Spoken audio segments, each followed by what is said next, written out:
In the shadowy realm of undersea warfare, few vessels command as much fear or fascination as the USS Connecticut, one of only 3 Seawolf-class nuclear-powered submarines ever built. Designed during the height of the Cold War, outmatched Soviet subs in stealth, speed, and firepower, the Seawolf-class remains the apex predator of the U.S. Navy's attack submarine fleet. But on October 2, 2021, that predator became prey hunted not by enemy forces, but by the unforgiving terrain of the South China Sea. What followed was a near-disastrous collision, a prolonged and costly recovery effort, a public relations fiasco, and a slow-motion revelation of America's military readiness gaps. This is the story of the USS Connecticut, how it was crippled in one of the most sensitive areas of the world, and why it took 5 years to bring it back. Part 1. A mission gone wrong. The collision that shocked the Navy USS Connecticut was deployed on a classified mission in the northern reaches of the South China Sea, an area brimming with geopolitical tension, claimed almost entirely by China and patrolled by numerous militaries. The region is a hotbed of undersea surveillance, freedom of navigation patrols, and strategic cat-and-mouse games. On that October morning, the Connecticut was reportedly traveling at high speed when it struck an uncharted underwater mountain, also known as a seamount. The impact was devastating. The bow of the submarine was heavily damaged. The sonar dome was destroyed. Structural components on the underside were crushed or torn apart.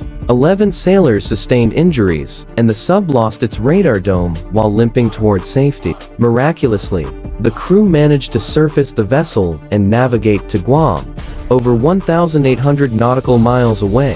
From there, the Connecticut was transferred to San Diego, California, and eventually to Puget Sound Naval Shipyard in Washington State for full assessment and repair. The initial silence from the Navy 5 full days before any public acknowledgement only deepened the mystery and fueled suspicion, especially in China. Part 2. The Seawolf-class, a rare breed of underwater predator. To understand the scale of the problem, one must appreciate what the Connecticut represents. The Seawolf-class was developed in the 1980s and 1990 seconds as a response to the Soviet Navy's advancements. These submarines are quieter than any U.S. submarine before them, capable of traveling faster underwater than most adversaries, equipped with cutting-edge sonar systems able to carry 50 torpedoes or cruise missiles. But they were also expensive, very expensive.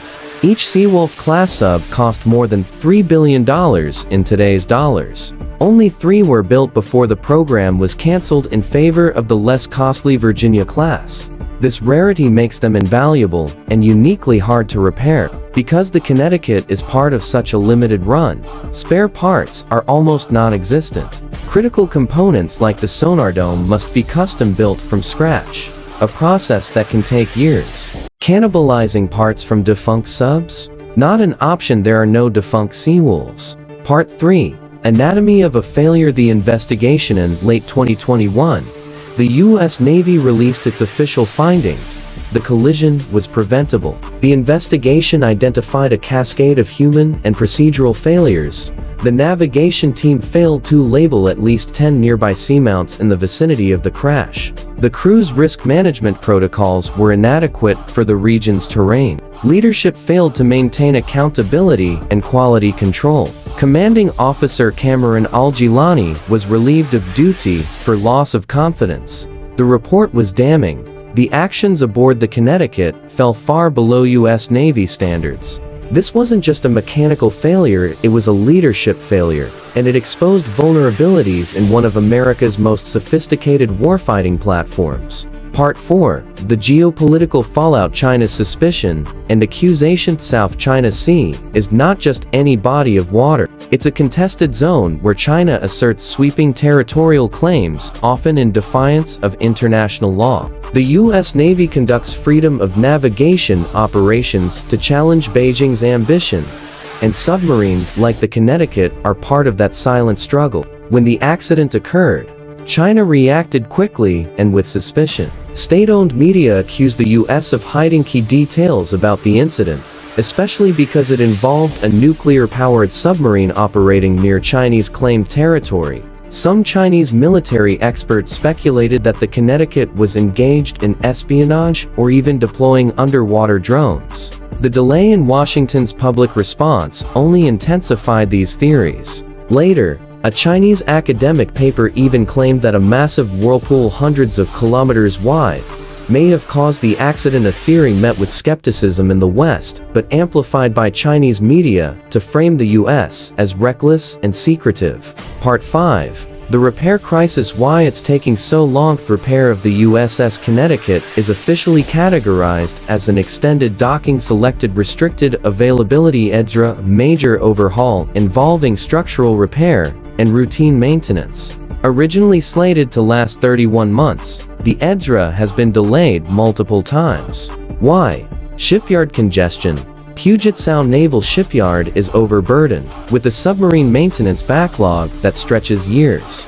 Dry dock upgrades. Seismic upgrades to the dry docks delayed Connecticut's entry until July 2023, almost 2 years after the crash. Material shortages. Essential parts, like the sonar dome, are not stockpiled and require 3-year procurement windows. Skilled labor limitations. Shipyard labor forces are aging, and hiring hasn't kept pace with demand.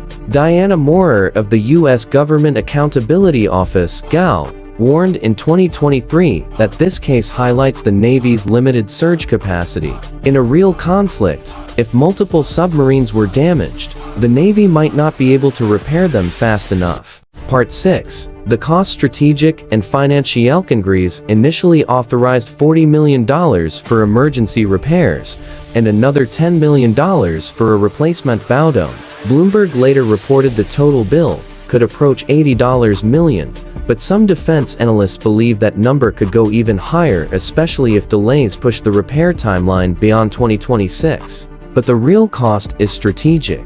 The Connecticut was one of the few U.S. submarines capable of operating undetected near adversary coastlines. Its prolonged absence weakens U.S. presence in the Indo-Pacific, especially as tensions with China escalate around Taiwan and the South China Sea. And with the next-generation SSNX nuclear attack submarines delayed until the early 2040s, the Navy can't afford to lose the Connecticut for much longer. Part 7. Broader implications. The aging fleet and delayed future. The U.S. Navy is already grappling with an aging fleet and rising operational demands. The Virginia-class submarines are highly capable, but they're not replacements for Seawolf-class missions in deep, contested waters. And the Columbia-class submarines, set to replace the Ohio-class ballistic missile subs, are soaking up most of the Navy's shipbuilding budget. Meanwhile, SSNX, the future attack submarine, has been pushed back. Originally slated to begin production in the 2030s, the SSNX timeline now points to the early 2040s, due to budget delays, design bottlenecks, and shifting priorities. That puts added pressure on keeping existing submarines like the Connecticut battle-ready for the next 15+ years. Part 8. Lessons learned. And what comes next? The USS Connecticut incident was a wake-up call for both the Navy and the public.